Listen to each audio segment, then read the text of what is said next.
The believer is patient with the affliction and thus gains a reward. Allah informs us that He tests and tries His servants, just as He said in another ayah, وَلَنَبْلُوَنَّكُمْ حَتَّى نَعْلَمَ الْمُجْهِدِينَ مِنْكُمْ وَالصَّابِرِينَ وَنَبْلُوَ أَخْبَارَكُمْ and as-sabirin, and we shall test your facts. Hence, He tests them with the bounty sometimes, and sometimes with the afflictions of fear and hunger. Allah said in another ayah, فَأَذَاقَهَا اللَّهُ لِبَاسَ الْجُوعِ وَالْخَوْفِ and fear. The frightened and the hungry persons show the effects of the affliction outwardly, and this is why Allah has used here the word libas, of fear and hunger. In the ayat above, Allah used the words بِشَيْءٍ مِنَ الْخَوْفِ وَالْجُوعِ, meaning a little of each. Then, وَنَقْصٍ مِنَ الْأَمْوَالِ, meaning some of the wealth will be destroyed, وَالْأُنفُسِ, meaning losing friends, relatives, and loved ones to death. وَالثَّمَرَةِ, meaning the gardens and the farms will not produce the usual or expected amounts. This is why Allah said next, وَبَشِّرِ الصَّابِرِينَ. He then explained whom He meant by the patient whom He praised.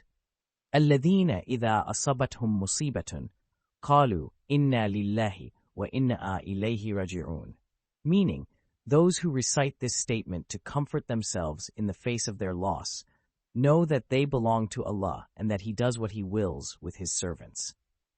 They also know that nothing and no deed, even if it was the weight of an atom, will be lost with Allah on the day of resurrection. These facts thus compel them to admit that they are Allah's servants and that their return will be to Him in the hereafter. This is why Allah said, تَأُولَئِكَ عَلَيْهِمْ صَلَوَاتٌ مِّن رَبِّهِمْ وَرَحْمَةٌ from their Lord, and receive His mercy, meaning Allah's praise and mercy will be with them. Sa'id bin Jubair added, meaning safety from the torment. وَأُولَئِكَ هُمُ الْمُهْتَدُونَ. Umar bin al-Khattab commented, what righteous things and what a great heights. أُولَئِكَ عَلَيْهِمْ صَلَوَاتٌ مِّن رَبِّهِمْ وَرَحْمَةٌ receive His mercy are the two righteous things. وَأُولَئِكَ هُمُ الْمُهْتَدُونَ are the heights. The heights means more rewards, and these people will be awarded their rewards and more. The virtue of asserting that we all belong to Allah during afflictions.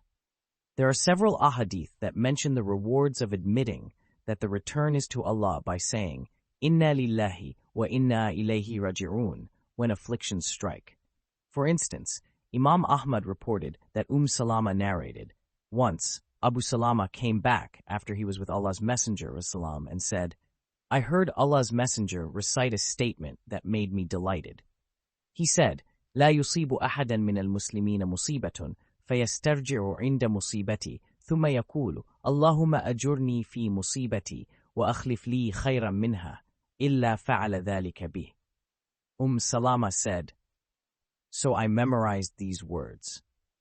When Abu Salama died, I said istirja and said, O Allah, compensate me for my loss and give me what is better than it.